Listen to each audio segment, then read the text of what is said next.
Greetings, natural law scholars. Welcome back to Disenthrall. I will be Patrick Smith. Today, Evie and I are recovering from Float Fest. We had a great time at Encampistan, the camp within a camp. I want to do a separate video. I want to do a separate video on Encampistan and how well that went soon. I think it's a great idea. It worked better than I expected, and it's something I think we can do at a lot of other freedom, liberty-oriented events to bring a different feel to these events that I think is definitely missing from all of them. So more on Encampistan soon. I had more announcements, but they're slipping my mind. Ladies and gentlemen, welcome to the show. I didn't actually check with him before we got started. What would you like me to call you? I'm Cory Endrulat. You can just call me Cory. Doesn't matter. Cuckoo Nut, Nitro. I go by those nicknames. Welcome to the show, Cory. Good to have you. Yeah. I'm a content creator, by the way. I know it says viewer on the live stream. I do produce video content, and I know that it says natural law, so that's one of the topics that I talk about. So I'm glad to be here. And as I said to you before the show, I appreciate everything you've always done for just the anarchist crowd in general. I mean, you've contributed so much work over the years, and that's like timeless information. That's powerful. That's great. Well, thank you for that. And back at you, I have to thank you for being literally the only person from Mark Passio's crowd that has been willing to actually step up and talk through the ideas in real time. You know, take that for... Yeah, see, I don't know. Take that for what it means. What about Justin Patini? Didn't he try reach out or no? Padini? Do you know who that is? Yeah, no? I spent a total of 6 hours talking to Justin about this stuff. Oh, wow. I don't know. He seems to have a perpetual claim on my time in terms of coming back on the show over and over. But finally I had to say, okay, look, man, we've done it 3 times, 2 hours each time. I think we're about done. So, oh wow. But okay. he's more interested in he always kind of digressed into conspiracy theories and pyramids and sperm cells and hieroglyphics and stuff like that. Yeah. And I think we beat that to death, so kind of wanted to move on from those topics for a while. Don't worry. No, and statism is the root anyways, right? Is it not, to the evils that we see in the world often? And just we look at the governments and how much it's contributed to the misery in the human population annually. I mean, I talked to a statist yesterday, and they're like pulling onto this string. They're like close to saying anarchist. They're just afraid of the term. They're afraid of what comes with it, and they're just trying to find every justification or excuse to just hold on to that string. And all I could do is provide resources. I hope that they learn more for themselves and continue to reason with me, because that's the most important part. And I think I'm going to talk a lot about reason here, because it's, to me, one of the most powerful things when we talk about like natural law, for example. It's just the power of reason. If you want me, I could go more into that, what I mean by that, but yeah. Well, I mean, I don't want to waste too much time, like, sucking each other's dicks, but, We're in a debate. What are you talking about? Come at me. No. I just, I'm joking. Yeah, so, in the same stuff that I would have said to Passio had he stood up for his own ideas would have been, as you are, so again, kudos to you, would have been, thank you for all you've done. Thank you for all the content that you've put out there. The same stuff that you're saying to me. Thank you for all the effort that you put into making the world a freer place and exposing people to the ideas of the non-aggression principle and things like that.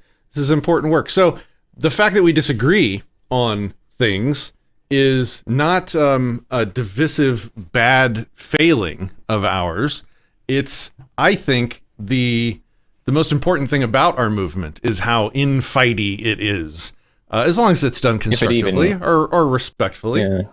Because it's this, it's the constant debate that allows us to refine our ideas, and that constant refinement has brought us far past most other historical ideologies and philosophies. And so I embrace that, and as long as it's done constructively instead of just constantly destructively or shitposty, then I think it's fantastic. And that's what I wanted to do here today. That's why I've always had an open door policy for anybody that disagrees with me.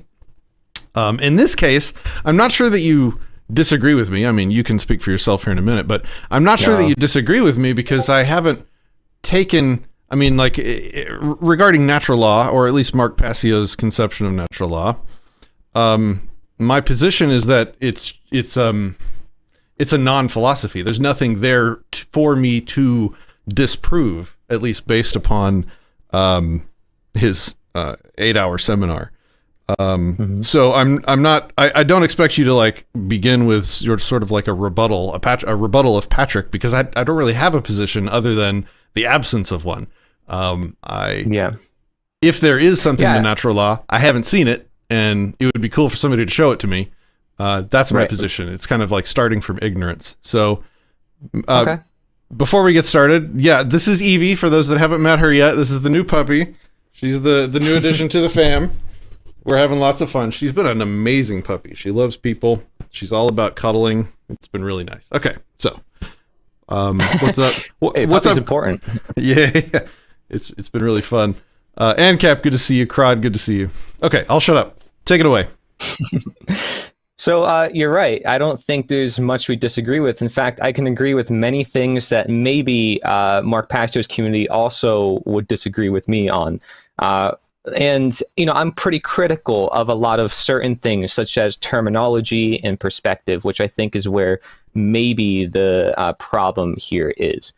Because we all, as natural law teachers, I consider myself one, we deliver it differently. I mean, I at least try to take it differently because I'm understanding it through my own way of teaching. A lot of people might just parrot Mark Passio and just take his words, his way of doing slides. And I see that often. And I encourage people to not take, what from their cult leaders, like, this Mark Passio knows all about this subject. Ayn Rand knows all about objectivism. Anna von Reitz knows all about, common law. And I see this within so many communities where people follow this like cult leader mentality. It's like, for anarchists, you expect better behavior when it comes to thinking for yourself.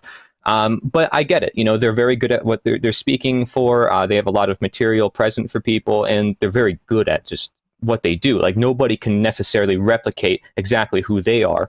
And that's why they have that type of following. That being said, I just encourage people to find their own presence within the matter. Like, I'll come across a lot of ANCAPs, for example, that use the black and yellow flag across all their stuff. I mean, if they think that helps in their appeal, great, but they're all using it. And it's a little too much sometimes. But hey, I mean, the colors are pretty cool. And why not? I'm not going to tell people what to do. It's black and gold. It's black and gold, not black and yellow. Okay, black and gold. Does that matter? Yeah. Okay. It does to me. It does to me. I care about the symbol, maybe more than most symbols. I'm not really a symbol guy, because obviously they don't have inherent meaning. Right. But I use symbols. Look, I got flags in the back. Like on the top, I could actually lift this up a little bit. That's an abolitionist flag. So, an abolitionist flag from 1860, which is unknown to much of the world, but it says no union with slavery, because we can't unite as humanity if we're enslaved. And honestly, I've refrained from using the word natural law often recently, because I find it better to just talk about slavery, just talk about statism, get right to the root of things. Often when we do talk about natural law, you're right. People like you who like to look into detail with things, they like, what is this, a law? I want to see it with my eyes. I want to prove it. They get into these deep philosophical conversations, and then we sort of sometimes stray away from the roots, which is the basics, the essentials that we agree on. So that's why, I wrote a book called Slavery Gone for Good, and I call myself an abolitionist, not an anarchist. So like, I'll not even use the word anarchist necessarily. I'll call myself an abolitionist because it makes people think. It's a surprise, and it doesn't refer to an ideology. It refers to an action. And so I have certain ways of doing things, but like I said, that's how I do it. And I encourage everybody has their own ways, and then we have different symbols, and sure. But I'm against the type of cult following that I can see in these different spaces. So that's why I actually like the fact that you criticize some of Mark's stuff. I think that's good. I know you wanted to maybe talk with him. I can't say I'm not him. Why he didn't respond to you or whatever. I mean, also he says on his show a lot that he doesn't do debates. He'd never really did anything like that. And maybe he'd be willing to just share more about it with you on certain details. I'm not sure, right? I'm not him.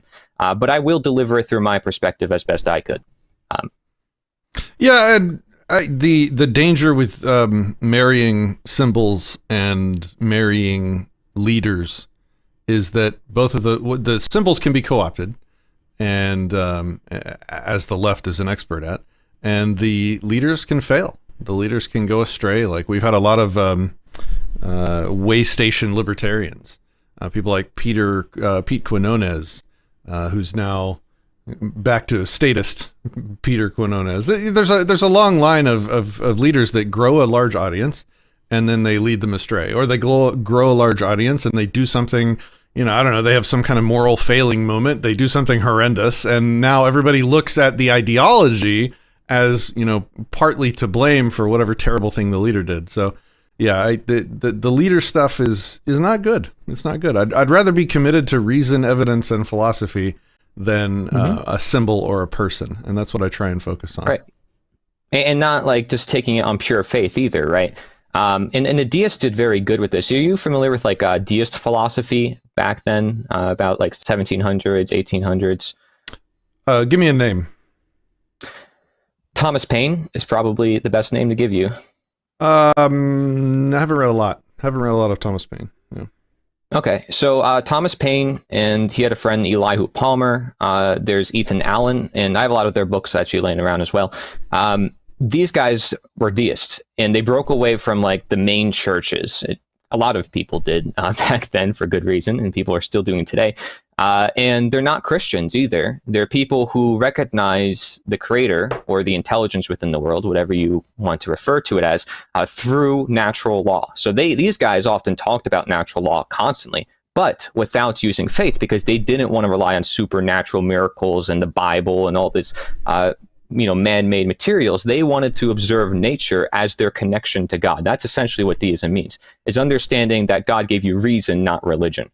And Mark Pastor's very against, religion, and I'm not going to talk much more about him anymore from this point on. But, he constantly talks about how he's against religions, but yet, he'll say carnism is a religion.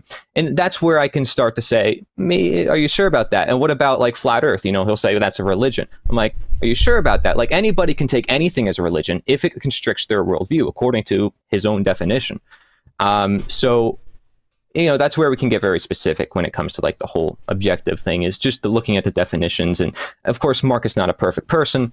So there's always going to be things to criticize, but deism is very interesting because they share a lot of the same themes that he shares. And he also looks up a lot to the deists, I can tell, within his works. He mentions them a few times.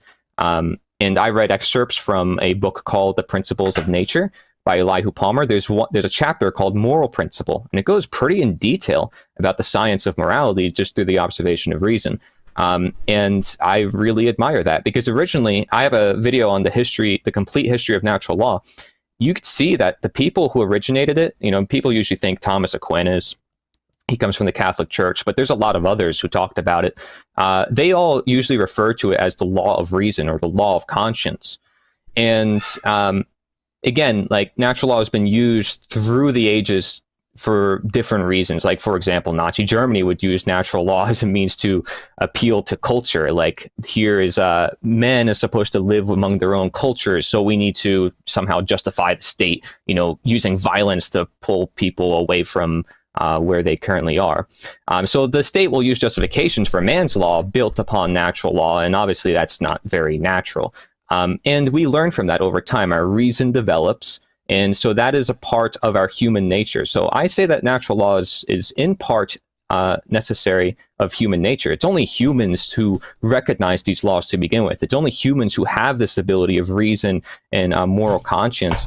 So when we talk about natural law, I like to discern it as natural moral law, because I'm not discounting the laws of nature, like the other things like gravity and inertia, thermodynamics and such. But I like to distinguish exactly what I mean by natural law. There's natural moral law, and then there's the laws of nature. And people get these terms all confused. But if you can understand my point, is that they come from nature. They don't come from man-made whim. They're not just made up. So when people are questioning, like, what is this objective morality? All I ask them to do is replace the word objective with natural and morality with authority. And that solves most scenarios. And even in the interview you did with Larken Rose, I actually posted like a clip of it on my channel for one of my videos. Larken Rose said he doesn't like to use the term objective morality because it causes so much philosophical debates that are so unnecessary, even though he can agree with a lot of aspects of it, but he calls it the universal intention. So I agree with Larken Rose's approach on that. And not to mention, but he also agrees with my view on veganism, which is that, you can't apply human rights to animal rights, especially, they don't have reason like humans do. There's a lot of reasons for that. But again, are people going to make their own minds of this matter? Are they going to observe the natural law within their own lives, or are they going to take it on faith based on what somebody else said? The comments are on fire. Really good, really good information in there. Good job, guys. The word natural law, the concept natural law, has about as many definitions as the word racism does these days. And, Rothbard has his own conception. Passio has his own conception. Then certainly, I would say they all agree on the basics. I don't think so. I don't think. Well, let's not debate that. Okay. Let's let. I mean, that point is. Let's Otherwise, call that they wouldn't use the point. term. They wouldn't use the term. Like, you would agree that it's certainly not a monolithic concept, right? Like, there's many different flavors of natural law, and that was just I said they've used it for appeal, like governments to try to appeal to people. That's what governments do. They take something that's natural and they denature it into a form of the unnatural. That's what they're very good at doing, and that's how they create an illusion, and that's why it appeals to people. But no, that's not to say that natural law, just because it can be perceived differently, means that the effects to behavior is not, objective or does not exist. And there's laws that govern everything within nature. So it's just a matter of our understanding of that, which again, as our reason develops, our understanding of those laws will develop. They're never going to be perfect because it's in our reason to develop. Because like I said, it's in the nature of natural law through which it operates through the human reason. It's called the laws of reason originally. So I was just pointing... by the way, go ahead. Yeah, well, real quick, just Mark Passio does refer to the old people who also talk about it. Like, he sometimes refers to Lysander Spooner and Thomas Aquinas and these guys, and he actually recommends people read this book. Now, if you're familiar with this book, a lot of natural law teachers are like, if you want evidence of natural law, you got to look at the hermetic principles, look at trivium. Now, not a lot of people have this book in my communities, like in the natural law communities, but this one is really good. And the reason why is because it doesn't tell people what to think. It helps people and how to think. And there's this section on natural law, and it's very open-ended, meaning it asks questions. It helps people see all the perspectives. I'm not even kidding. This book goes over every perspective on ethics and morality, like deontological, ontological, every single philosopher you can name when it comes to morality. This book goes over it, and it asks it in questions, and it builds up the grammar, the logic, everything you need to develop your own understanding of ethics and morals, which I think is even better than, per se, Mark Passio's seminar, where he's telling you what it is, because then you're building it from scratch. You're finding it out for yourself. You're looking at all the different perspectives, all the different moral philosophies over time, and you can form your own judgment. So he actually recommends people read this book, which I think is actually fantastic. So he's surely aware of the different, ethical perspectives. Just wanted to put that out there. Okay, so let's begin with definitions. Define natural law for us. Okay, so a lot of people are going to parrot Mark Passio in the way he defines it as objective, universal, immutable, unchanging, governing conditions of humanity. I actually have a slide where he literally says natural law is a science. I could read that for you as well, and then we can kind of dissect that. Sure. I think that's probably a good way to do it. But for my own definition, I call it simply the laws of reason. I appeal to the everyday person, and I would rather talk about slavery or statism itself. Okay, so that's my position on that. I will use natural law if I want to talk about morality in a deeper sense, perhaps, but I don't need to talk about objective morality. I don't think that's necessary. If somebody understands that violence is wrong, that's it. That's all I need, because all they need to understand then is that the government is exempted from everyday morality, what everybody generally sees as wrong. And it doesn't, it's we don't have to look for a certain evidence or this deep philosophical stuff. We can just observe everyday people, most people understand, yeah, this is wrong, this is wrong. And the reason why is because, again, they have a developed reason. They understand that there is harm in that process, right? They may understand that it's involuntary, as your anti-subjectivist ethics talk about, and I appreciate that. And these are just different perspectives, all detailing the same essential ground So, okay, let's go to this slide. It says natural law is a science. It's a science of morality that can be directly observed in the 3D world. The evidence of the existence of natural law is the resultant state which humanity receives as a direct consequence of its aggregate behavior, or in other words, the human condition itself. Are human beings free? Are we free to exercise our rights unrestrained? Or are we living in a perpetual state of duress, the threat of violence being conducted upon us if we do not comply with the commands of government? Okay, so that's the first part of this. The second part says, the law of freedom has a quantifiable effect. Aggregate freedom is directly proportional to aggregate morality. This is something our founding fathers said a lot too. And, even the abolitionists of the 1800s, they appealed to natural law for the same reasons. Consequences will be manifested into the human condition as a direct result of the moral quality of aggregate human behavior. We collectively reap the result of the behavior that we collectively sow. Now, that sounds pretty reasonable to me, and I think that should be pretty reasonable to most people. But of course, if you're going to take that through a philosophical view and be like, where's the particle in existence? Again, I think that is where it's like you're not looking at where the right evidence is supposed to be, because I'm saying it operates through human reason.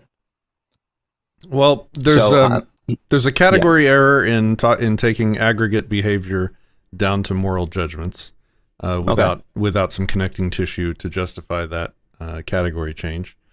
There's also the sort of bare assertion of harm as the evil and not harm as the good.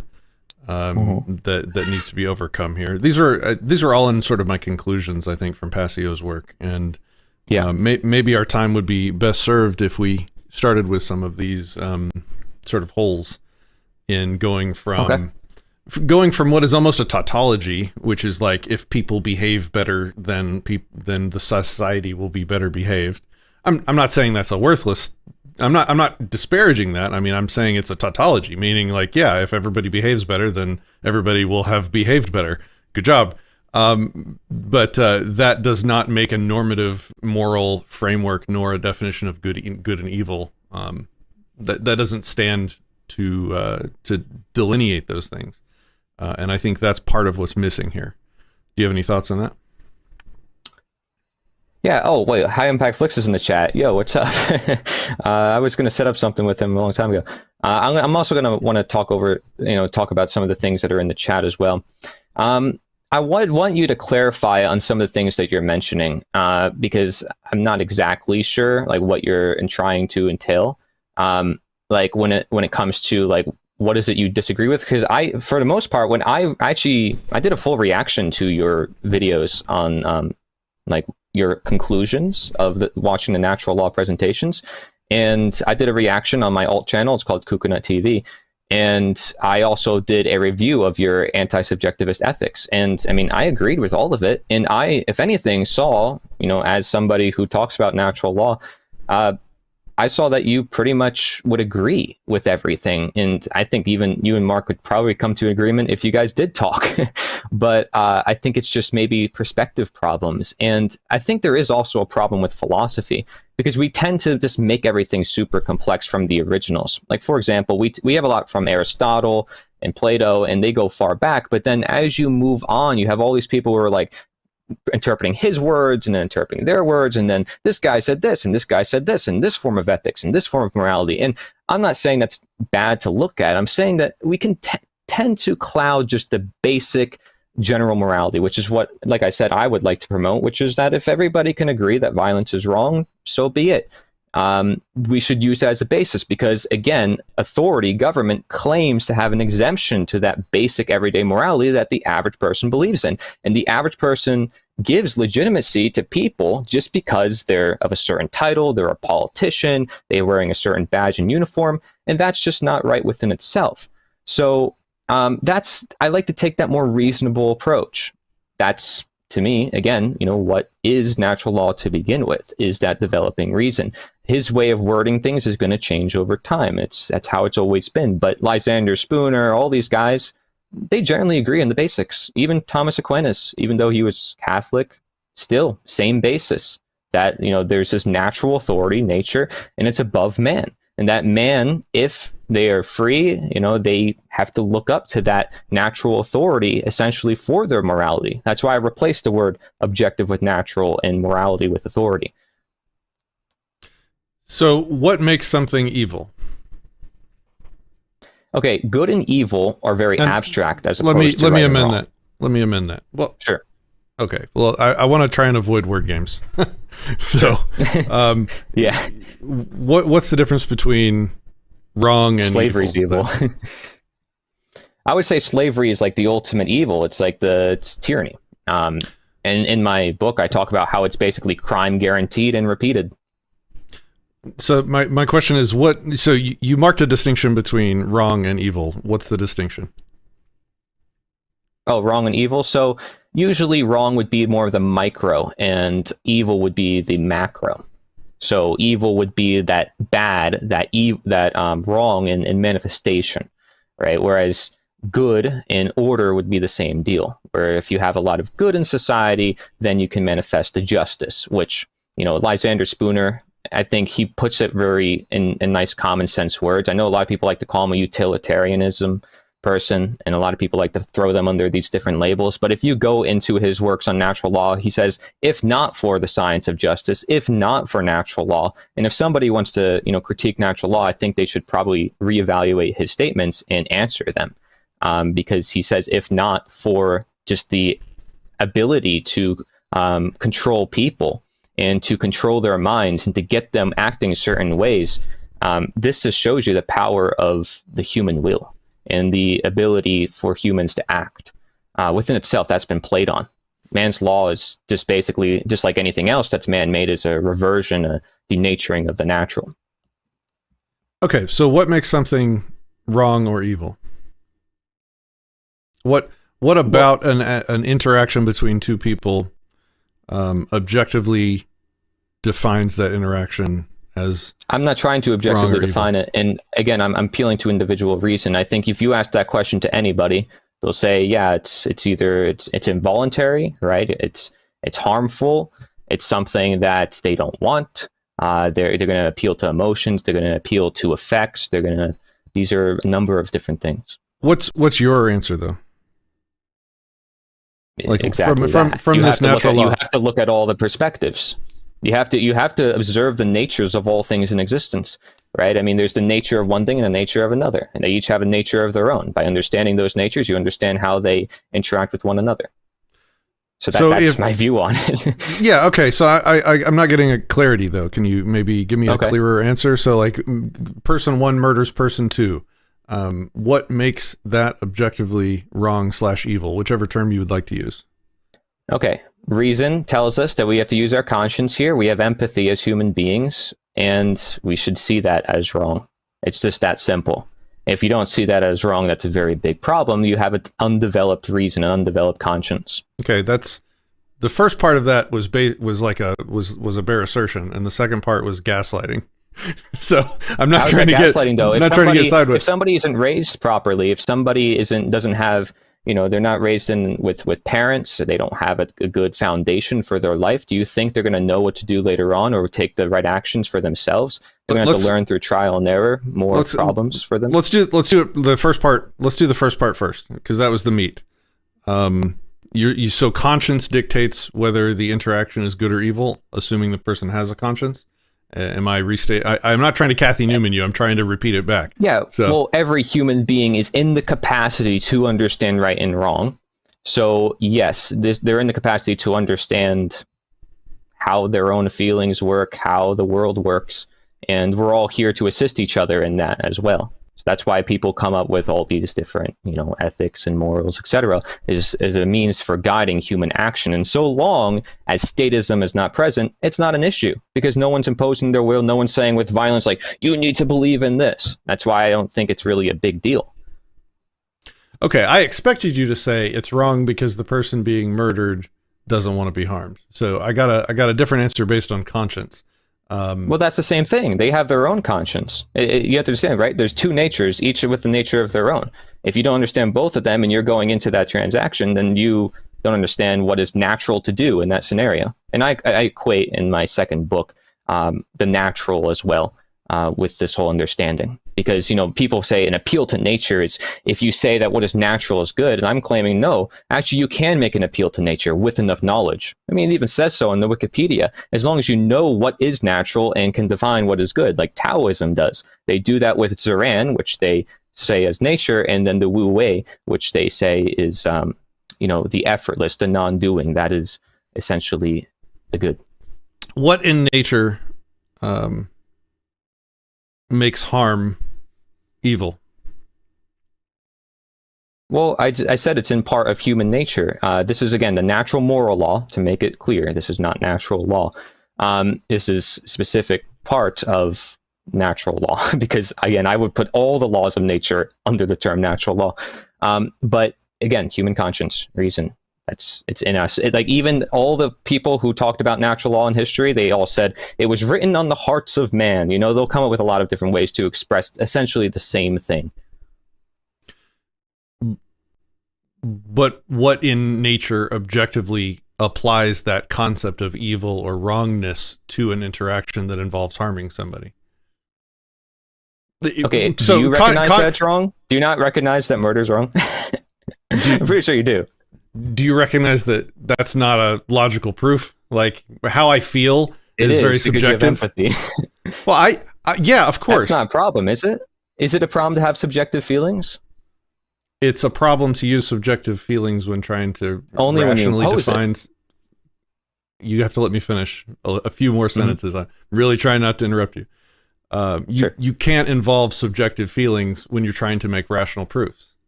So, like, if I feel good or bad about an interaction between people, that's a subjective feeling that can be modified and messed with and biased and interfered with from a myriad of sources. And you can't call my intuition, my conscience, objective morality. I'm not. Okay. What are you then? Sorry. I said I don't use the term objective morality. I think it makes people go crazy into philosophical debates. And I agree with Larken Rose. We'd rather talk about universal intention. And even then, I just talk about, I replace the word objective with natural and morality as authority. If we need to understand that that's the basis of what Mark Passio is trying to say, at least the essentials. And again, I want people to think for themselves and not just take his words and do his things the same as him. So authority comes from nature, from the natural world. And then naturally, as a natural truth seeker, since you're seeking it from nature, your morals are going to come from nature. Is that not an objective source naturally? Well, you know, you might say it's subjective because of how we perceive it through our filter, our lens, but ultimately we all are living in the same reality. We all have similar effects upon the same acts. So that's why we tend to look at the consequences of actions, because that is quantifiable. It's something that you can look at, you can see, you can feel. And anybody with a well-developed, again, conscience can feel that emotion. If they don't, that's a problem. That's where we have psychopaths, right? They don't feel empathy, and that's why they seek power, because they can control people and tell them to go to war with each other. And if they can convince everybody through statism, that is the reality of the situation. So I criticize the word objective because when I asked you to define natural law, you began by saying it's objective, non-man-made, universal governing principle. No, I'm saying that's how Mark Passio defines it. Okay. So I guess, how would you define natural law or natural morality?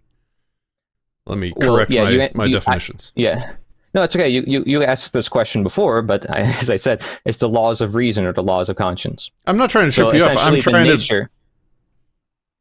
No, I'm not. I didn't claim that. I'm saying, so it's the nature of the conscience or the reason. You have to look at the nature of our ability to make decisions on a day-to-day basis. And are we going to do it based on feelings or based on knowledge? Of course, a combination. We're going to observe the natures of the world around us so we know how to act as a natural human being. Okay, so how we feel about an interaction determines whether it's right or wrong. I didn't say feeling alone. That would be very... Well, that's conscience, right? I'm not trying to Kathy Newman you. I'm trying to summarize because... Well, conscience is give it to me in short form. Okay. What else is it based on? It's not based purely on feeling. Knowledge. Okay. Yeah. What kind of knowledge? Okay, so you can go into the empirical and this and the ontological, all that stuff. But yes, observations, what you're taught, the general deal of awareness, how you perceive information. And if you're perceiving information that, is negative knowledge, as we may say, knowledge that is meant to deceive you, then what are you going to put out there? And if you're not seeing how it's deceiving you, how that knowledge is affecting you, how you're creating certain actions based on that knowledge, then are you really present? Are you really aware of what you're doing to the world? So many statists are paying taxes, right? They don't realize what they're actually doing, what system they're upholding, how that system manifests, how democide occurs. They don't understand any of those things because they cannot connect the dots with their own reason, the reasons for why those things happened. Okay, so half of it is conscience, which I equate to feeling. Reason. I can literally use the word reason 100 times. And the other half is knowledge. And so both of these components of our determination of a moral evaluation of an interaction between people, half of it is feeling, which is hopelessly subjective, manipulable, biasable, based on our environment and how we were raised and taught. And the other is knowledge. Well, it's important not to ignore our feelings, though. Yeah. And the other half is knowledge, which, you said yourself, can be negative knowledge or false knowledge or screwed up knowledge or mistaught knowledge, right? So how is this in any way rising to the standard of universal governing principles? Like, this is so messy and subjective. Because we all as human beings have the ability to reason. I said that before. We all have that ability and that capacity. If we are to say, well, let's not use it, then we're literally undermining our own nature, saying that we should not increase our ability to intake knowledge and find out what might be truthful, what might not be. And so that's why, I agree with the anti-subjectivist manifesto that you put out, and basically goes over the same thing. I can argue maybe it's very similar to voluntarism because it's looking at, voluntary action and involuntary action. But we're looking at whose body, who do I belong to? Myself. I own this body. This body is in full operation of my own being. And of course, other people can try to control this body. Is that right to happen? And you and I we're already on the same page. I think we understand what slavery is. And that's why, I talk about slavery and statism.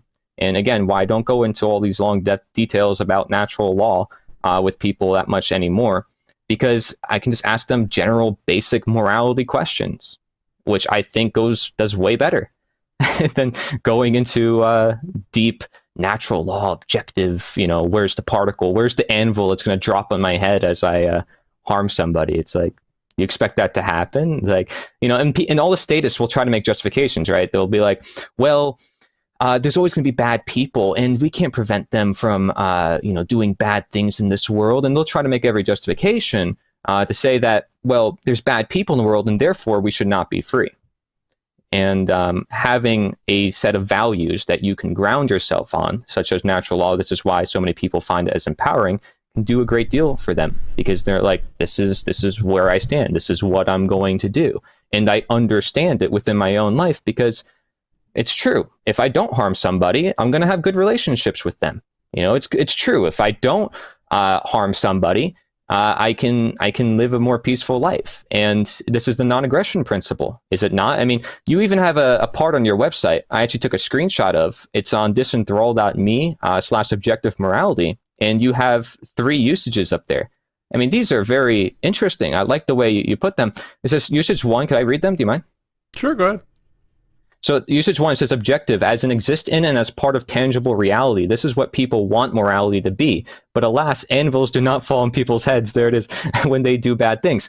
Hume murdered this one. Yeah, and I agree. And I don't think any of us, however, are claiming that it's part of tangible reality. Mark Pastor even says it doesn't work like the physical laws. But like I said, I don't even use his objective morality as a way to describe it. But I don't think that's what we're trying to say, is that like there's a particle in existence. It's like, and it's kind of funny though, because we don't even understand regular physics to begin with. Do you ever see like scientists start talking about gravity?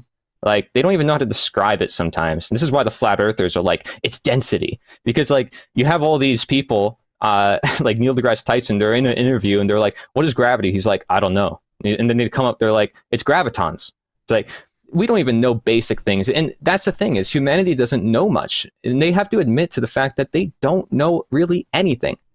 The problem is when somebody imposes their will on another. That's the problem within itself, right? So you have usage too. Objective as in apply to all humans, whether or not they want it to be applied to them. I mean, you can choose to behave like your morals apply to everyone, but but this isn't really objective at all, just poor language. So yeah, it says object as in applied to all humans. Yeah, so and I agree with this too. Usage 3, objective as in not including or affected by anything subjective. Things like math, gravity, and the non-aggression principle. Right. Feelings. That's probably the best one. Knowledge. That's probably the best one. Well, subjective Right things there. that would eliminate would be things like feelings, conscience, knowledge. Well, okay, conscience. I don't know if we want to throw that in with feelings, but I mean, if you're going to take that as feelings, then sure, But if you're going to look at it as a sense of you have to take in all forms of information, including harm, empathy, because it's part of your nature. To ignore that, it's like the vegans claiming like, I want to have this moral high ground and share human rights with animals. They're ignoring their own instincts. If their body tells them that they need meat, they're ignoring their instincts. It's a part of their nature. They want to use their high neo-human cortex to use their moral side to choose what actions they want to take in life. Again, this is the term usage that they would use. And I'd say, no, well, what about your instincts? Is that not part of your nature? Why should you ignore that part either? There's a time and place for everything. You have to understand the nature of each one. So that's my response to that. And you said the non-aggression principle is actually both objective and universalizable. That's what you said on your website. It is, yeah. Objective using the third definition. Yep, right. Not the first two. That wasn't me laying out definitions of objective, all of which I agreed with. That was me delineating the first two that are shouldn't be used in connection with morality, and the third one is the closest thing we can get to an objective morality would be something that doesn't include anything subjective, which you're very familiar with if you've read anti-subjectivism. So it's clear that you have some differences with Passio, because when I in this conversation, I don't want to say attack, but when I criticize something, a position of Passio's, you sidestep that and say that you use different words or different concepts, which is fine. Yes. I'm not, that's totally cool. I'm happy to discuss your conceptions instead of Mark Passio's. And then when I try and learn your positions and repeat them back to you, I still really haven't successfully gotten feedback from you saying that I've done that well. Do you think it's because I have to prove it to you? Hold on. Which is a sign to me that I still don't understand your position. So let me take a step back and say, where do we disagree? I haven't found where we disagreed. I think you're just looking for clarification, as you mentioned. And I think what I speak about when it comes to reason is not something that I can be like, this is what it is. Because again, you have to be taught how to think. That's the whole point of trivium, which is why so many people use it as evidence for natural law. And there's a whole section on it in the book. People have to, if natural law is, again, in part human nature, they have to utilize their own human nature. So instead of looking elsewhere for this evidence per se, perhaps they have to make their own observations of the world around them, come up with their own conclusions. And that's why, I encourage people to find, understand what natural law is through the many perspectives. Maybe look at the history, look at all the people who talked about it. But what does it sound like to you? When you hear the word natural law, you're going to think, okay, maybe laws of the jungle. You're going to think maybe, gravity and stuff like that. Well, guess what? Those are all pretty valid. The laws of the jungle, we are pretty instinctual animals. A lot of people in the comment section said that too. We are a lot like animals, but we're not also the same. We have the process of rationalization. We have the process of reason. And that's what makes us distinguishable. And that's why we have natural moral law, which has been said many different ways. I mean, I agree that there is a distinction, and I've had debates with vegans about distinctions between morality applying to rational beings and animals. So we don't disagree there. So it seems, again, I'm trying my damnedest to not Kathy Newman you. But I'm going to keep trying to repeat your position until you say, yeah, Patrick, you said it accurately. So you're saying that our nature is what informs our judgments of what is good and evil. How's that? Sure. Because it is our natures that create the actions to begin with. Yeah. I did it. All right. Yeah, that sounds good. So if there was an animal that maybe was born with some genetic abnormality that made him less interested in hunger, for example, that changed his nature, or if there was a human that was born with a brain modification or difference that made him not possess a great deal of empathy.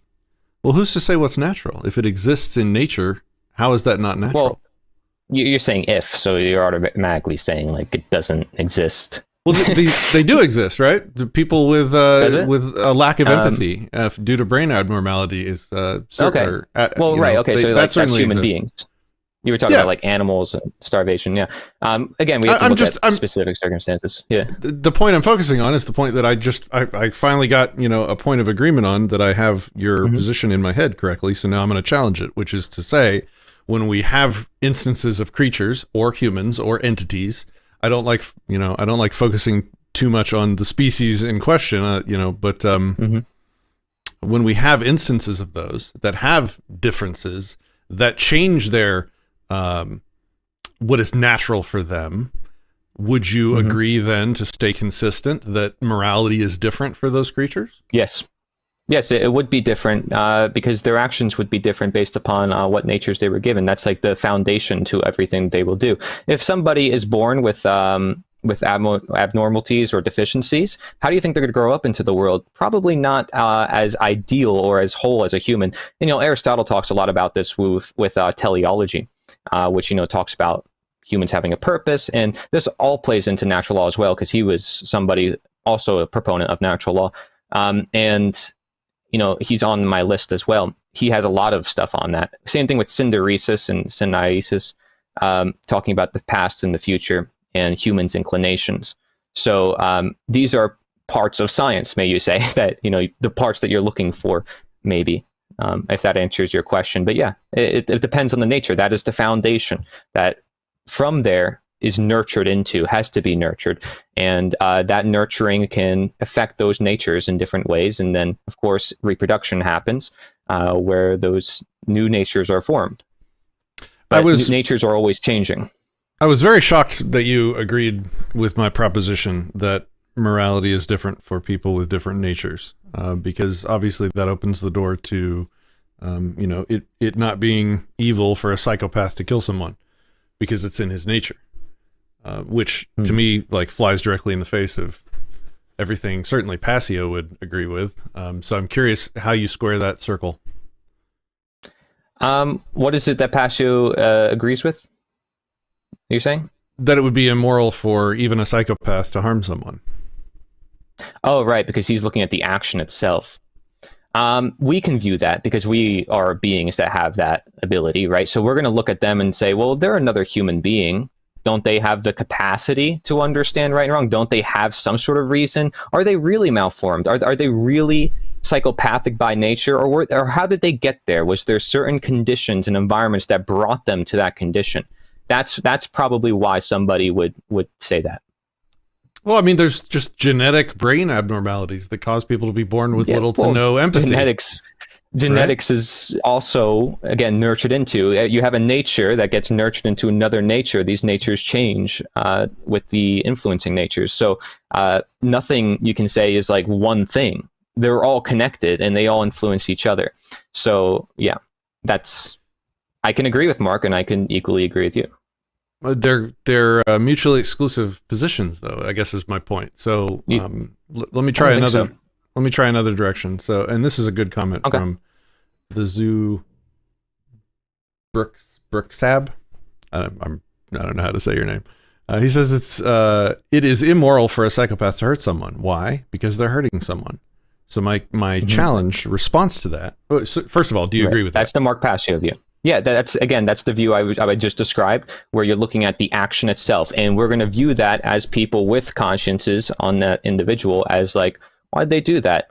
Why would they do that? It's like, okay, if it's within their nature, well, how did they get to that nature anyways? There had to be some sort of conditions or environments that brought someone to that condition that would allow such an action. Conditions allow actions, actions turn into conditions, And so my challenge response to that that assertion that hurting someone is immoral is what makes hurting someone immoral. And I think your response to that would be conscience plus knowledge, which are both subjective evaluations. So I guess knowledge is there something in your certainly if it's subjective, if it can be fallible. If reason is fallible, which I'm sure that you would agree it is, right? Like human reason is fallible. The goal of knowledge it's not knowledge if it's not something that is a tangible, something that we can use, something that we can see in existence. So it's you know what I'm saying? Like it's not knowledge. Otherwise it's belief. It's faith. It's not knowledge. Knowledge is something that we can understand. So again, that's like natural knowledge versus unnatural knowledge, or negative knowledge, right? Whatever you want to say. It's just not knowledge if it's not fitting the criteria of what it's supposed to do, help you know. And if you don't know, then what are you doing? I'm jumping off a cliff without knowing what it's going to do to me. Well, then what's going to happen to me? I could get hurt, or I could take the risk. So, you don't know if the things that you think you know are true. In a perfect sense, right? Like you understand that reason is fallible, so you could be wrong about that which you think anybody could be wrong. Okay. I think everybody should always allow themselves to question themselves in their own thinkings constantly, because that's how you improve. That's how you innovate. Hell yeah. Yeah, and that's why I like when you were criticizing Mark, because I was like, good. I mean, you need different perspectives, and then you made the anti-subjectivist thing. That's good.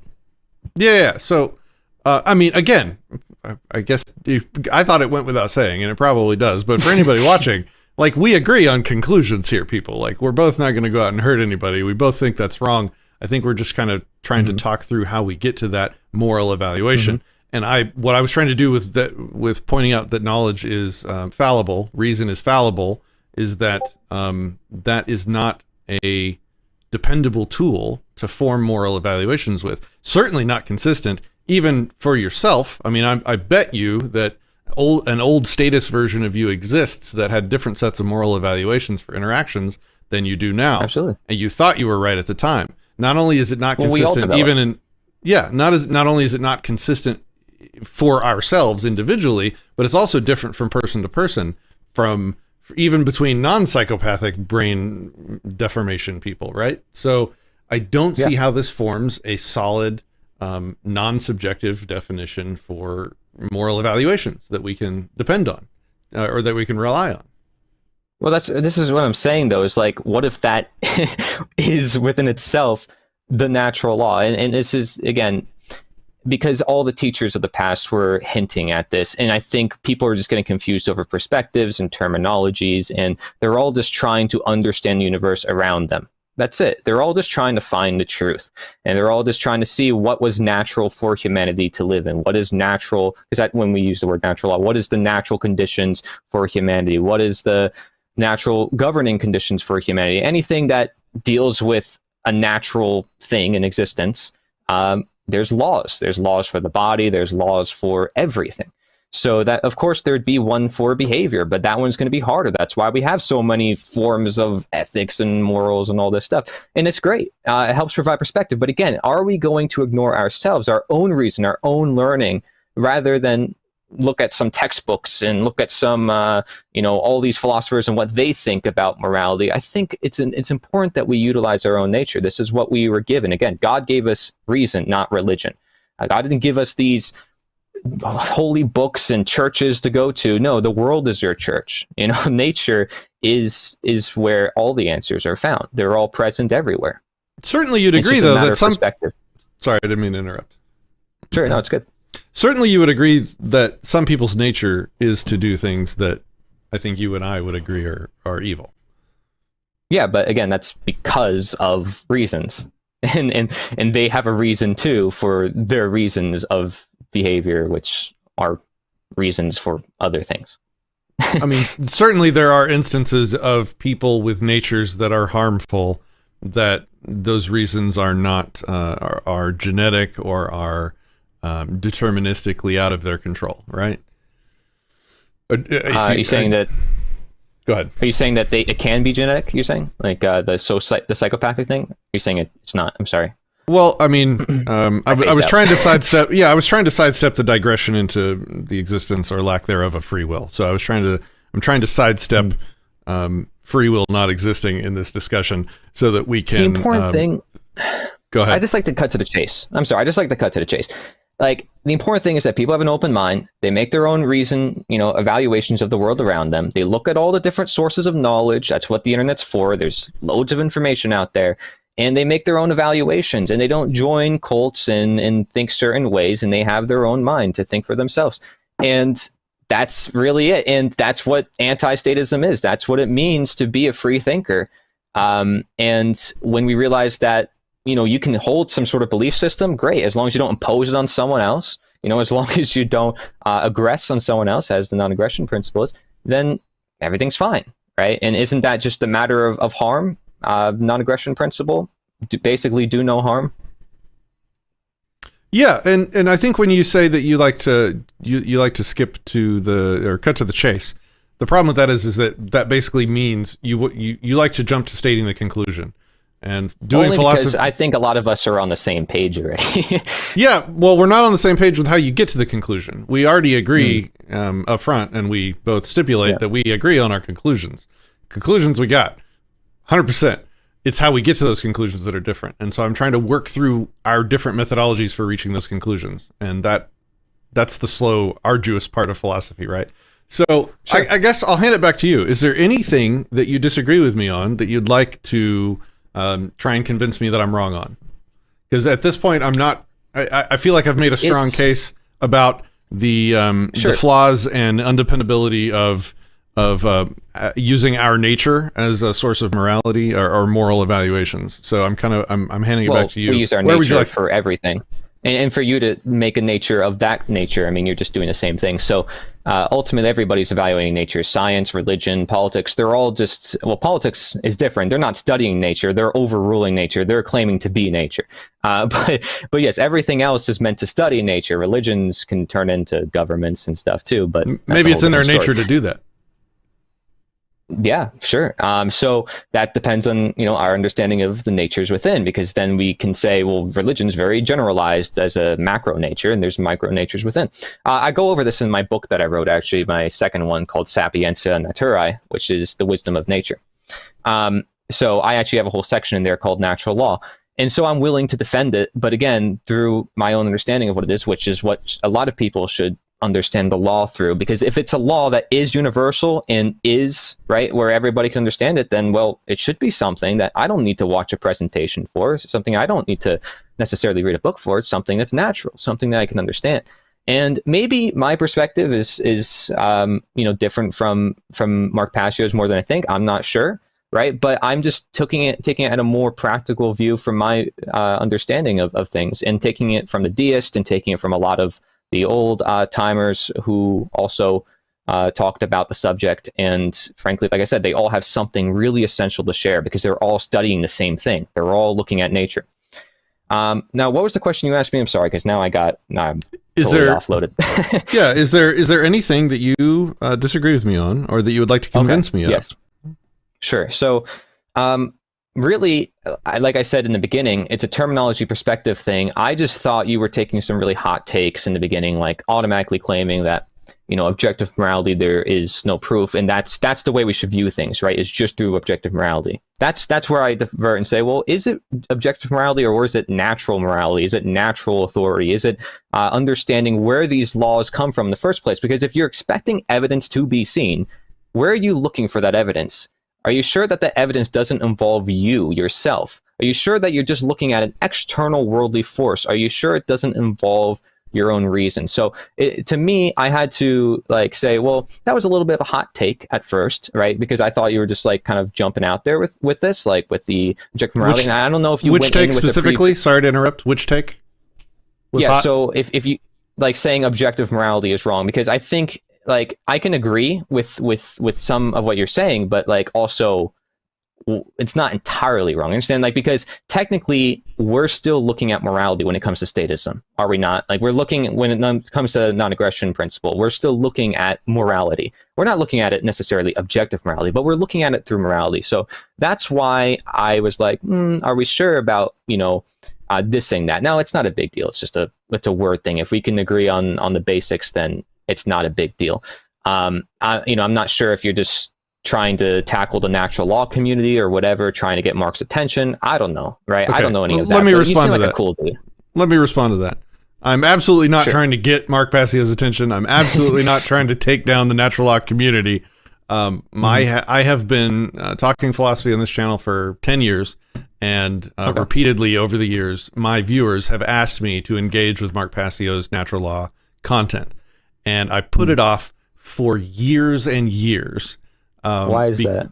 Because I have other things that I was interested in tackling. In the beginning, I was more focused on forming good arguments and evaluating all the different kinds of activism. There's political activism, street activism. Right. There's all kinds of philosophy as a form of activism. I wanted to spend my time figuring out which of those activisms were more efficacious, so that I could not only focus my time, but I could also help other people focus their time, i.e., like not wasting their fucking time in the Libertarian Party, for example. I did that. I evaluated that. I ran for not governor of Texas. I found out that that's a dumpster fire, waste of time, honeypot, bullshit way to wake people up.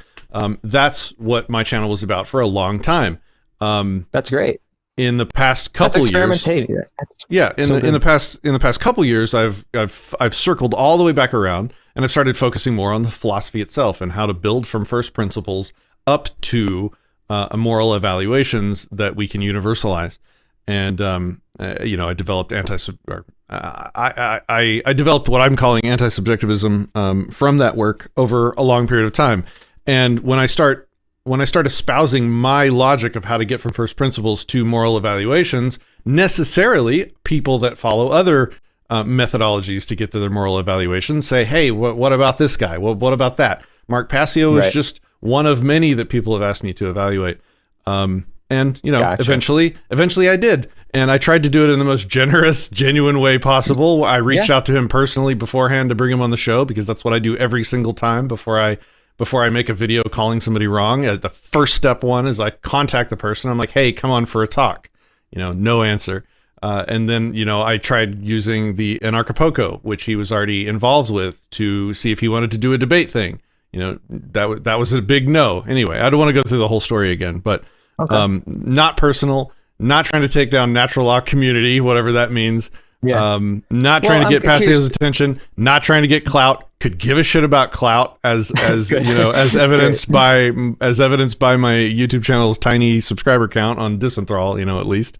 If I wanted clout, if I wanted subscriber numbers, the content I create would be drastically different. And the people that said that my ego is involved don't know me, and it's nonsense. I had a lot of requests to engage with Passio's content, so I finally did. And when I did, I didn't just make a talking head video where I chopped his seminar up into a bunch of sound bites that I took down. No, we sat down and spent a 13-hour live stream listening to the entire thing and responding to it. I can't imagine a more genuine, honest way to attempt to engage with somebody's philosophy than what I did. And that was my goal, and that's what I did. So I am interested in truth. I'm interested in reason and evidence and justifying libertarian principles as rationally as possible. And Mark Passio's work is not the first nor the last that I will engage with that I disagree with. It's not personal. It's done from a good place because I want to refine our ideas, like we talked about in the very beginning of this show. I want us to be the sharpest fucking tacks in the philosophy box. And the way to do that is by meting out what's right and what's wrong. And you can't do that without engaging negatively to a certain extent with people's content. So that's great. It's like you're using natural law for natural law without even realizing it. It's fantastic.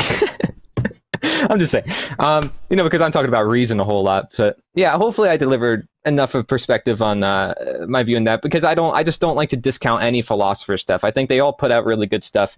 And there's all a reason why these philosophers believe what they believed and taught what they taught. And to look deeper at that, it's like, Well, they all were truthful to some extent. That's why their ideas were influential. That's why people followed them and such.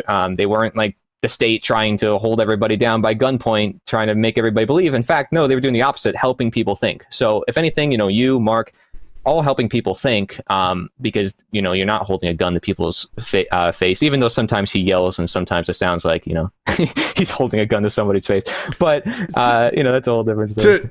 To get back to the beginning of what you brought up there, my take specifically was not that natural law was wrong. It was that natural law does not exist because it was put forward by Passio in a way that it's real. It's a objective, non-man-made, universal thing that applies to everybody. My take, which wasn't I didn't mean it to be a hot take. I meant it to be the actual position I'm defending, and I'm happy to defend it if you disagree. And when you say to evidence it, we can also look inside ourselves. I did that. I looked at my conscience. I looked at other people's consciences, realized that they could be different and were fallible and were subjective. Crossed that one off of the list of things that can justify moral evaluations. And then I looked at other things like my knowledge. Fallible. My reasoning, fallible. Other people's reasoning, difference from mine, fallible also. Cross that one off the list. For reasons, for all reasons, yeah. I don't know what reasons could transform fallible knowledge into something that you can make moral evaluations from. Well, yes, because if you're saying this is my value, this is where I stand, there's a reason for why somebody does that, or there's a reason behind somebody's action. There's always a reason behind it. So that's just law within itself, basically. So what difference does what difference does the reason make to the moral evaluation? Because if they have a different set of knowledge or conscience that leads them to form different moral evaluations than you, and you say they have there's reasons for that. What difference do the reasons make? Are you saying that discounts their moral evaluations because they have contravening reasons? Well, depending on the reasons, then we could learn more from the situation as to why they acted the way they did. Yes, it helps us in our own decision making. So by observing how other people act and why they act, yes, we can understand how we can act and why we act. And I think you know this, and I'm just like speaking about just, again, the nature of reason, and that's fine. Listen, I like your view on it. And even if we're just disagreeing about terminology, who the heck cares? Whatever. And people can get mad about all they want if you're going to be like, there's no proof in that for objective morality. I think that's okay. You delivered your case to me in a sense where I understand where you come from. So I respect it and it makes sense. It's not like something where it's like, it's going to harm anybody. You're not doing anything with gunpoint. So it's like, I don't really care. You're helping people think. So I'm not going to be like, you're wrong just because I want to be right. Like, I don't care.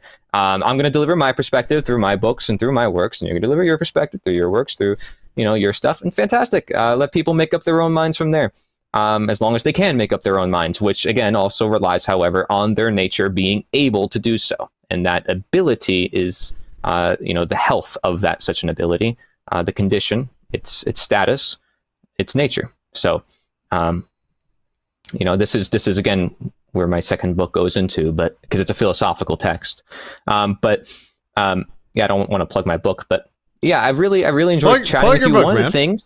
Plug your book. You want me to? Okay, well, I have one here. This one is the philosophical text. So if anybody's interested, like there's a natural law section. This is a proof copy. That's why it's got a thing on the front. Hold it up closer, maybe. Actually, this one's better. This one doesn't have a proof copy. So, Sapientia Naturae, the wisdom of nature. That's in Latin. So, on the back, it says, nature is the answer, the only hope for humanity. This is my own philosophical text based on, again, reason, observation, many reasons. But like I said, if you want to learn more about like Mark Passio's perspective and really all different types of ethics and morals, the Trivium is a really good book because it goes over everything. I mean, just look at that cover. That's sick.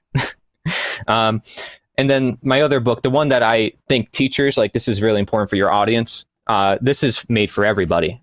Slavery Gone for Good, Modern Abolitionism. I made this for people to teach it and share it with others. That's why it's like super tiny. And that way you can share it with your statist friends. Hold it up one more time. I wasn't ready. There you go.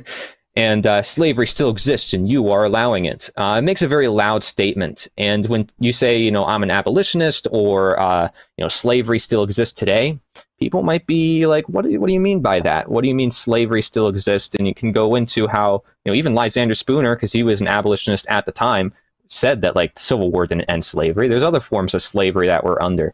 And there was a lot of abolitionists back then who were anarchists. I actually have a whole list of them, and they were amazing. And again, just appealing to everyday morality. People did not see slavery as legitimate. Now, they used a couple of means to do that, right? They appealed to religion.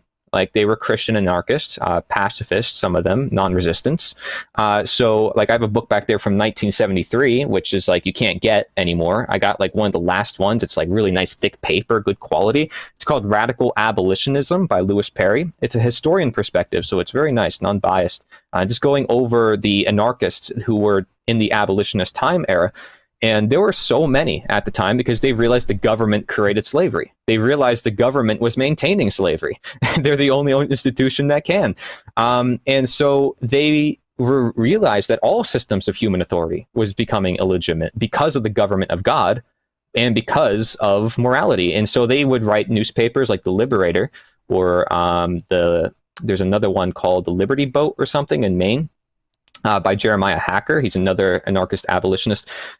They caused so much controversy. The press censored them. They were free and independent, just like nowadays, right? And these guys, they just went at it, and they would go after politicians, asking them moral questions, and they would expose themselves. I mean, this is the type of stuff that I want to see in our world. I'm going to start my own online newspaper soon. I'm creating a summit. You're invited to be a speaker if you want. It's called The End of Slavery. I could have anybody on there, you know, anything that talks about slavery.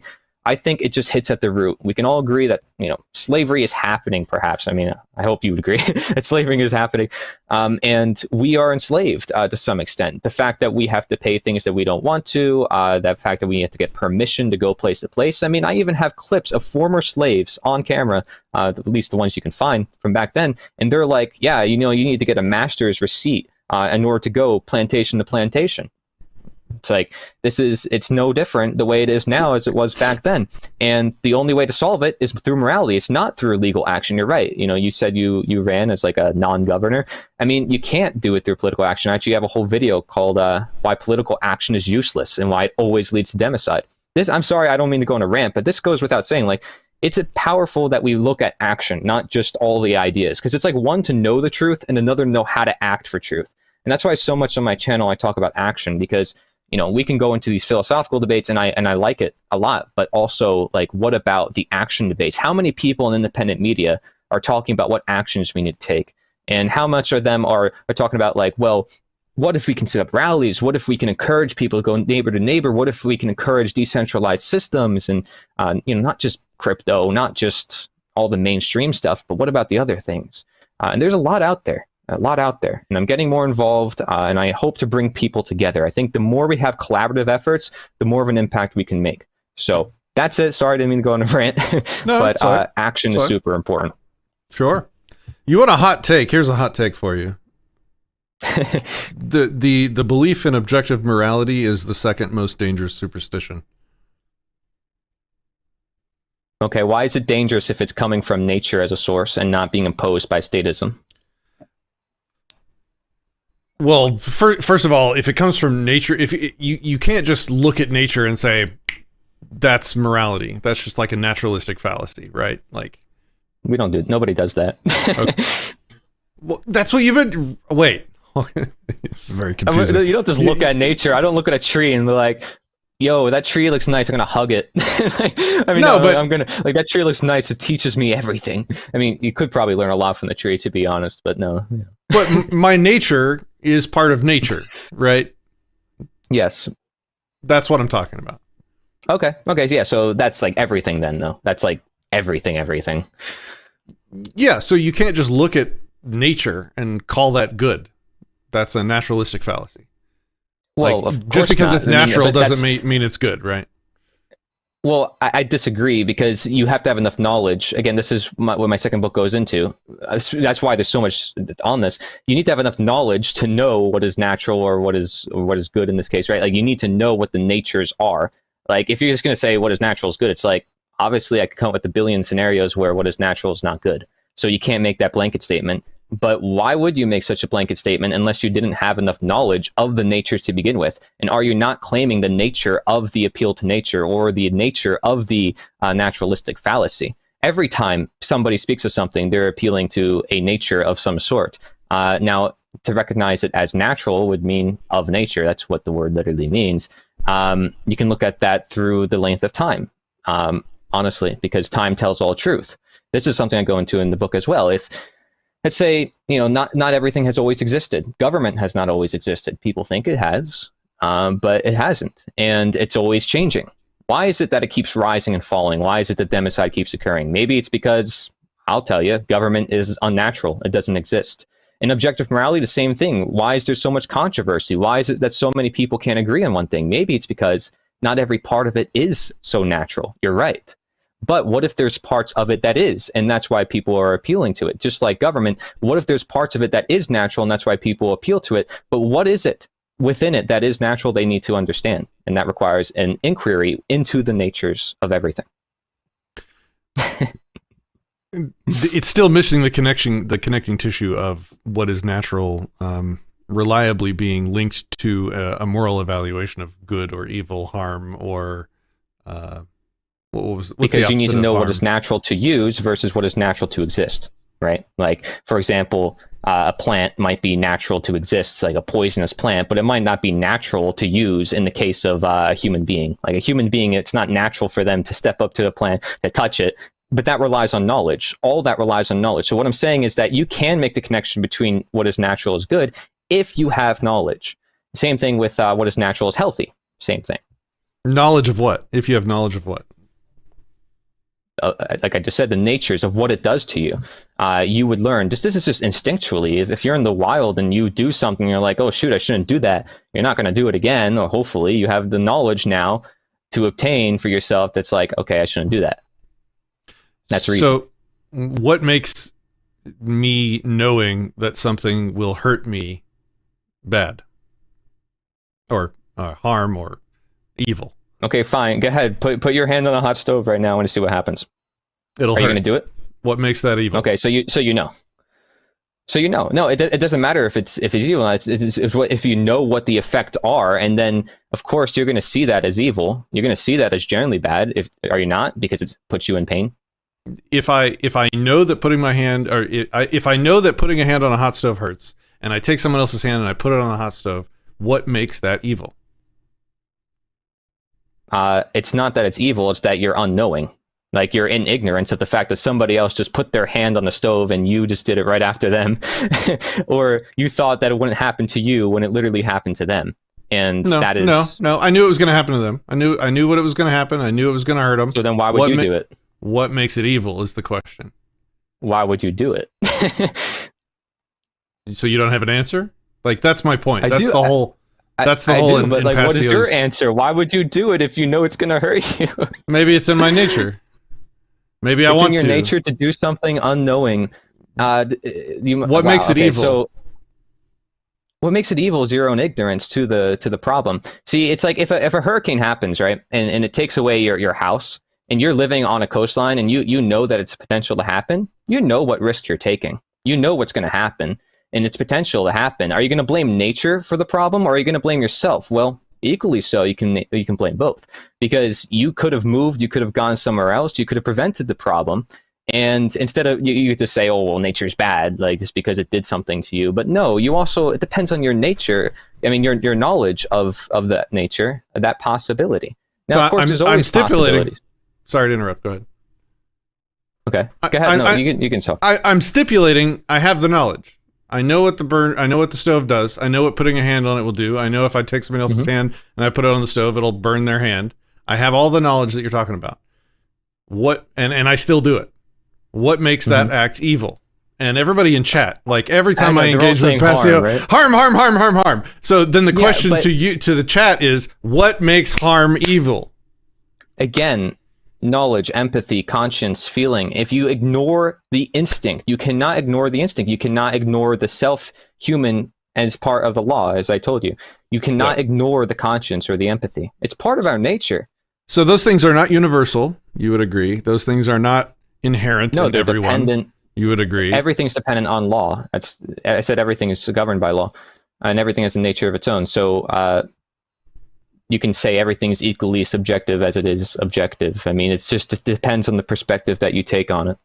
Because, I mean, we live in a reality that's very, holographic, like all these different aspects. I mean, you'd have to go into metaphysics, which is, way deeper. And if you want to go into philosophy, that's why I linked you up with, who's that lady? ESP, Jana ESP.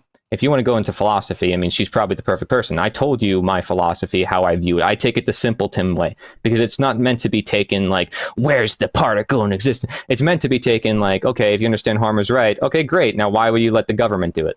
It's just that simple. We don't need to talk about objective morality. We just need to talk about morality. Basic, easy, but you still want to hammer down objective morality.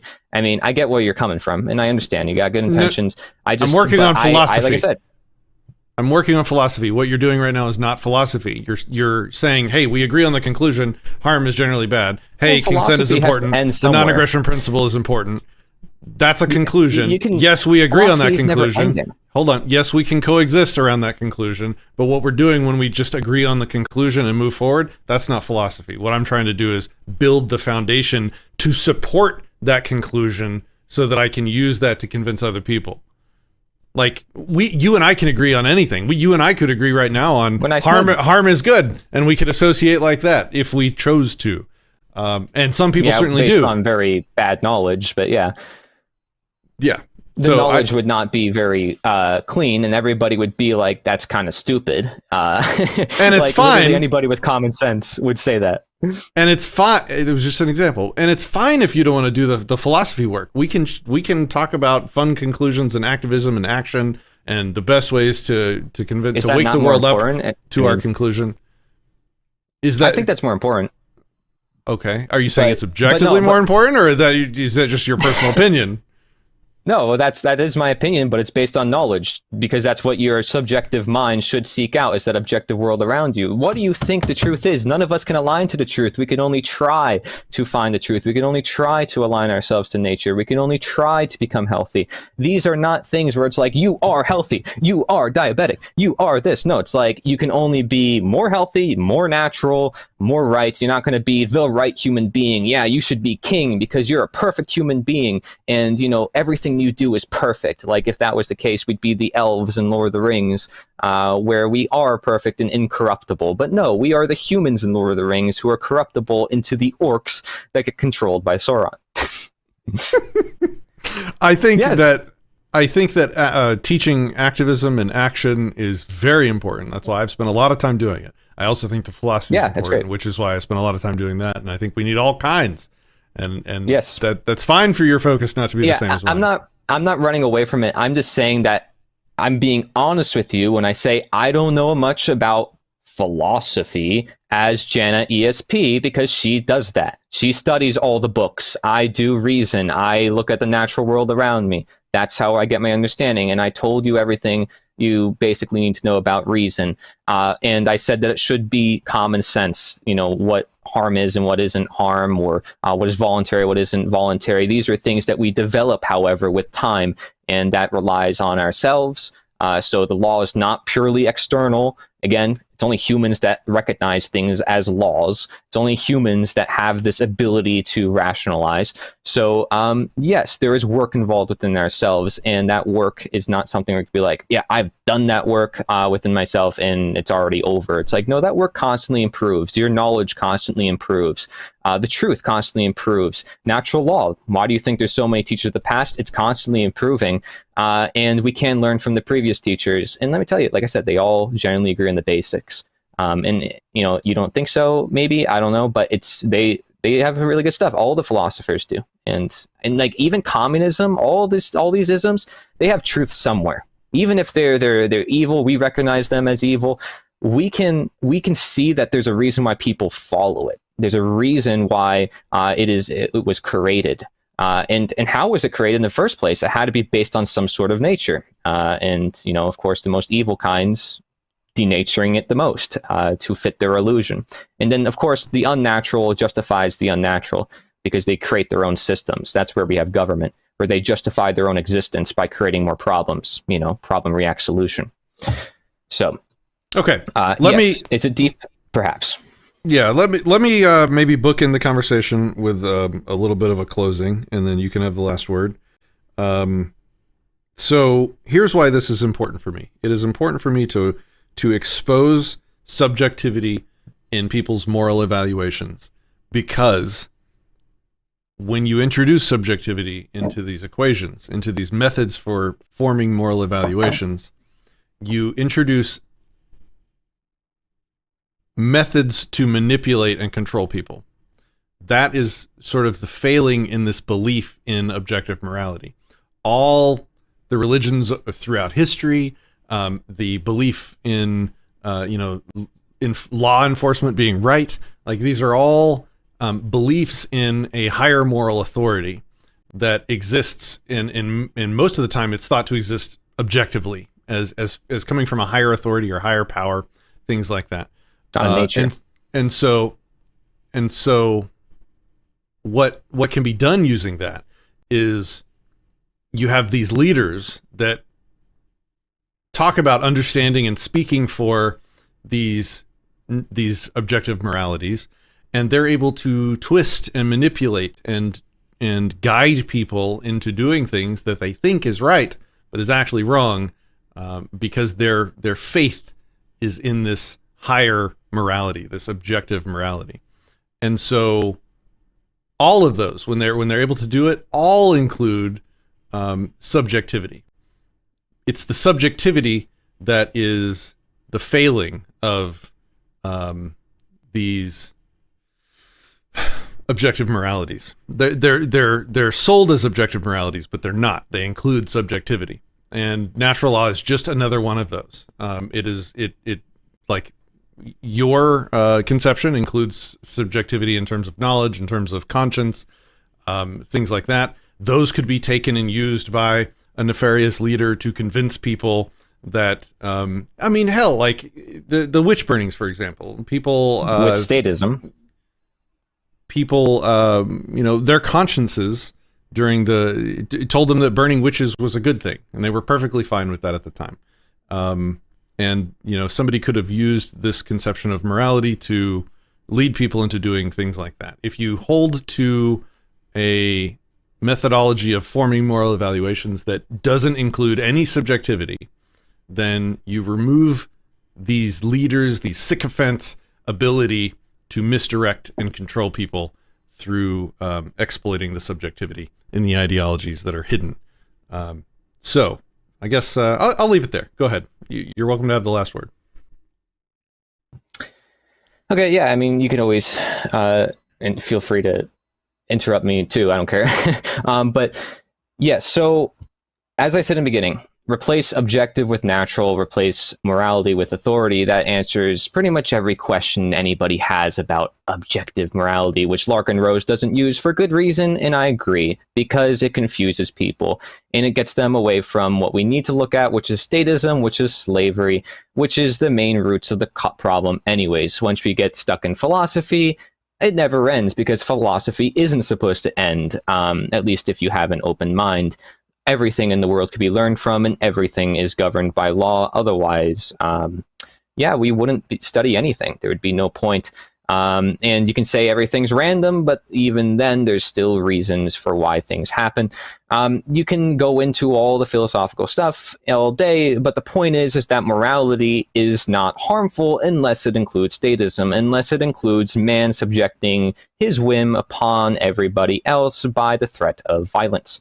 And that is pretty much it, because everybody with reason, with common sense, with empathy, which is part of their nature, can understand that that is wrong for somebody to impose their will, claim ownership over their life and property, and do violence upon them. And so if we just appeal to common sense, which is going to help the average person anyways, that will probably help change the world, because we're focusing on what needs to be focused on, which is general morality. The average person wants to escape that. They don't want to confront the basics that that they know within themselves. They know that violence is wrong. They want to jump to, well, what about this? What about this? What without government? What about this? They want to jump to all the details because they don't want to face the basic morality. They don't want to question their own belief system, what they themselves believe. So you don't want to convince them something that they don't necessarily know. You want to help them know what they already know that has been kept hidden from them. That is their own nature. The reason why the world at large is becoming unnatural in every way possible is because we don't know our own nature enough to defend it, enough to say, well, this is what we should do upon such a nature. And so that's why I write books. That's why I collaborate with others. We need to create change. We need to create action. And that is for the world. That is the destiny for humankind, is to be free. And that is something that we find to be our telos, our purpose. And by all means, we're always seeking it. And by all means, I encourage philosophical debate and people having their own views on things if it helps us develop our reason more. But so long as we are developing our reason, so long as we are speaking, so long as we are using our own nature, we will not lose it. If we are not using our instincts, if we are not using our reason, we will lose it because we are denaturing ourselves. We need to utilize what we are given. And we are not given religions. We are not given governments. These are man-made impositions. We are given reason. We are given the natural world around us. And that is ever our playground, ever to learn from. Those are laws all around us in existence that is to learn from. And we're still trying to learn basic physics, let alone metaphysics. But if people have an open mind to it and they don't seek their authority in man, they seek their authority in nature, they naturally are a truth seeker. They are the natural truth seeker who seeks their morals coming from what the actions are doing, what the actions are producing, what the actions are, how people act, why do they act, all the reasons, all reason within. So that is my final conclusion. Thank you. My name is Cory at Endrulat. My channel is Cory, Nature is the Answer. You can find all my links on taplink.cc/Cory Health. Okay. Or just look up Cory, Nature is the Answer. You'll get all my channels. I'm on every platform.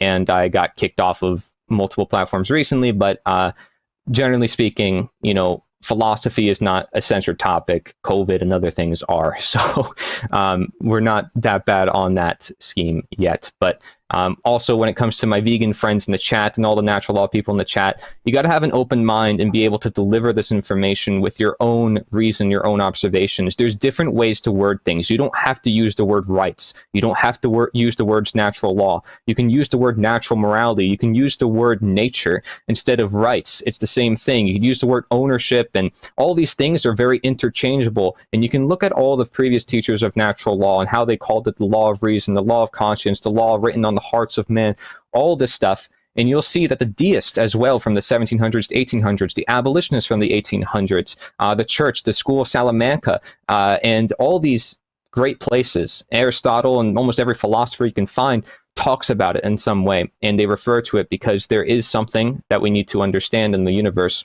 And that is ourselves. And we still have to understand that. But you know what? Only you can understand yourself the best. So do it.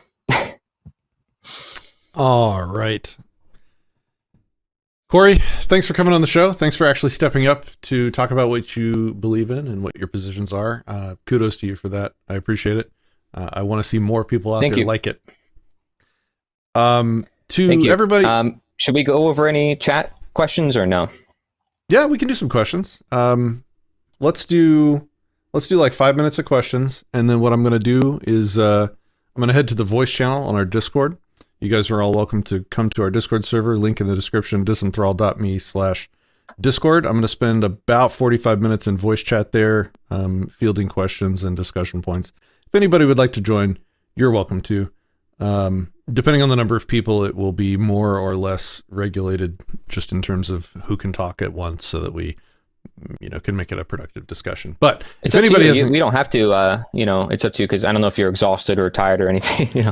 I don't want to make you do something you don't want to do. No, I'm fine. I'm about to go work on the script for the abortion video next, so that's going to be fun. Ooh. Let's see. Stealing Fire says, so what is the moral code we should live by and how is it derived? I don't know if that question was to us or to somebody else in chat. But yeah. Why don't we go ahead and take that one just because it's a good question. Cory, okay. What is the moral code we should live by and how is it derived? Short form answers. Well, the first Yeah, the first question I would ask to that individual who would ask such a question is, what do you think you should live by? And if you tell me, based on different reasons, different experiences, yeah, great. Now I'm going to share with you my experiences, my reasons, and then you can make a developed, reasonable understanding for yourself. But you can also look at not just the action itself, but also the effects to those actions and see how they manifest as a whole. You can look back at history. History is a great teacher. And that's why we have democide, right? Is we learn how multiple bad behaviors can turn into catastrophe, millions of deaths annually. How does that happen? Well, it's because mostly people are ignoring their own individual conscience. What people have to do in this world, instead of asking what is the moral code, is really, like Larken Rose says, follow their own individual conscience and don't give it away to other people. That's the very problem with this world, is when other people are giving away their conscience to other people, and it's no longer their own. So it's not where, per se, nature intends. It's not where it's naturally supposed to be. And so it's important that you listen to yourself and your environment and learn from all the knowledge that we have to share, and to make your own evaluation. Like if we say, if you put your hand on the hot stove, you're going to get hurt. Maybe you want to question, is that going to happen to me before you decide to do that? And why would it happen to me? Maybe it's because there's some sort of effect that happens every time you do it. So that is how you can understand morality in a very generalized sense for yourself. And that is something that you have to naturally do. And I have a section in my book on Sapientia Naturae called Natural Morality. You can check that out. Noble Phoenix asks, Disenthrall, what's your definition of morality and why do you attempt to follow it? You can get the long version of the answer, and by long I don't mean an entire book. I just mean a 10-page manifesto at antisubjectivism.com. You can also search any of my YouTube channels, and you can get me reading it to you as an audiobook. It's a 10-page manifesto, antisubjectivism.com. The short version of it is, my definition of morality is, morality is an evaluation that you place on an interaction between two people. The equation that you use to get your answer or to get your evaluation is something that's been hotly debated throughout all of history. And all of history has had hopelessly subjective, hopelessly non-universalizable equations that people have used to form those moral evaluations. And so it has been my attempt to find and or construct a universalizable equation that we can use to form those evaluations. And that is anti-subjectivism, which is basically taking a look at the state of nature, realizing that certain entities have the ability to conceptualize things like rights and have the ability to form reciprocal agreements between people, and utilizing that higher capacity for reason and conceptualization and agreement between people to form agreements about things like property. Like, I won't punch you if you won't punch me, and if you violate that agreement or you cease reciprocating that agreement and you try and punch me, well, I have no onus left on me to respect your rights or your property concepts, and I can attack you back, so to speak. So for me, you don't have to, but yeah, it's up to you. For me, yeah, certainly there's no onus to defend yourself. But so to summarize, I got to keep this TLDR. So to summarize, the only universalizable equation that we can use to evaluate interactions between people that functions at all times and all places between all people is the non-aggression principle. Don't start none, won't be none. And so I choose to live amongst people that reciprocate that between themselves. And I choose to disassociate from those that do not. And so that forms morality for me. And when I call something evil, it means it has violated that tenet, that universalizable equation. Has, I plugged in what happened between two people, and on the because you have knowledge, and the output of that equation came up evil because it violated someone's consent. Anti-subjectivism is basically the philosophy of consent. So definitely go check that out, and we can have more discussions on it. Did you have anything you wanted to say to that? We have one more question here. No, I 100% agree. And it's because you have knowledge behind why you are what you're doing. And that knowledge is ever to increase as time moves on. And that's why the non-aggression principle has been so great, is because we see it works out everywhere. And I actually, on my second channel, Coconut TV, I actually did a natural law and anti-subjectivist analysis. So I go over the anti-subjectivist manifesto, and I have sections that go over natural law in relation to each part of that document. You can feel free to check that out if anybody's interested. Basically goes over a lot of things I talked about, but connecting it to that philosophy. Stealing Fire at Disenthrall question: since the natural state of men is the same of animals and rationality is a learned ability and therefore unnatural, then by your morality is rationality therefore immoral? I would say, good question. I mean, I think it's hard. I think it's a hard case to make that humans aren't naturally rational's maybe the wrong way to say it, right? Like, humans definitely have the capacity to reason naturally. Yeah. I think that's a pretty defendable claim. That would reverse everything I said if his was true, that rationality is unnatural. Yeah. So I don't think I agree with the premise of that question. If you have anything to say to that, you're welcome to. No, I agree. Rationality we're looking at as pretty natural. Like that's like one of the basics in philosophy that a lot of people recognize. Then by your morality is rationality, therefore moral. We didn't claim that. Let's see. Is there anything in the beginning that was like just interesting? Let's see. And it's funny how Noble Phoenix, he's like, we basically are saying the same thing. We are saying the same thing from the conclusion onward. It's how we arrive at the conclusion that we differ. Stealing Fire says physically. Says metaphysics. Go ahead. Go ahead. Your show. Physically, we are fundamentally the same as cavemen. Rationality is a learned, not innate ability. Rationality is the ability to compare concepts to sense data, and I mean, we certainly get that by default. I'm not sure that it's learned. I think humans, as they evolve, are able to automatically begin doing that. At least at a lower level. Even if it wasn't like learned per se. I mean, even if it was learned, we have it, and everybody is in the capacity to have it. Or at least, if we were to see that humans didn't, or we say that they shouldn't, then we're basically degrading human nature. Like we're basically saying we shouldn't evolve. Like we shouldn't want to develop morals and ethics and reason and stuff like that.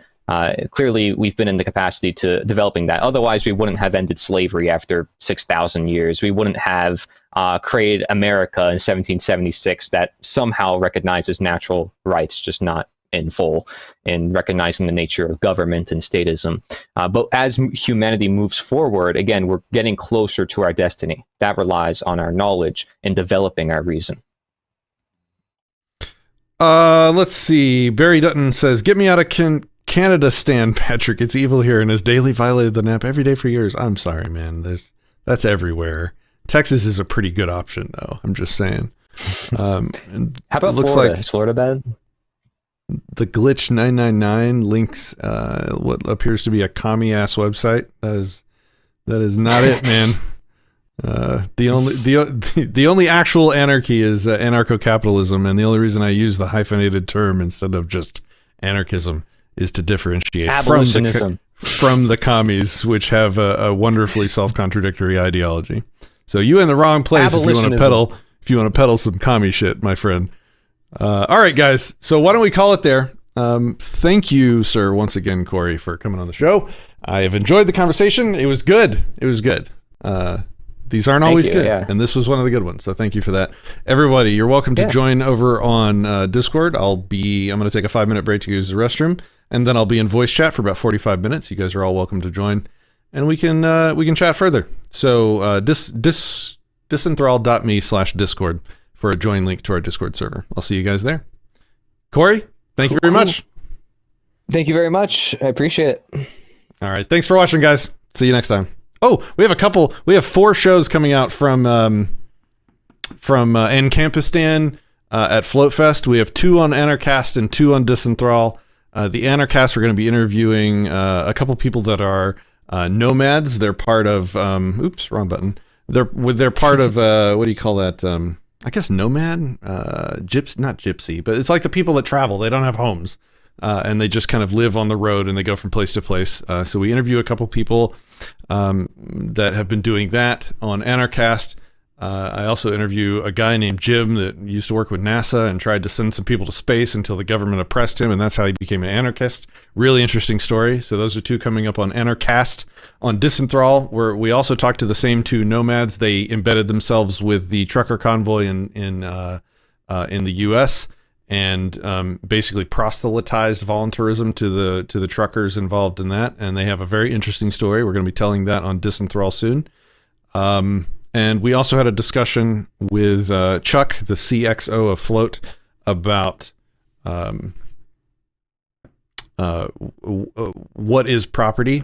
And he was taking the position and defending the position that, well, I don't want to straw man him. We'll save it. It's a property debate. So we'll get there. Guys, thanks for watching. We'll see you next time.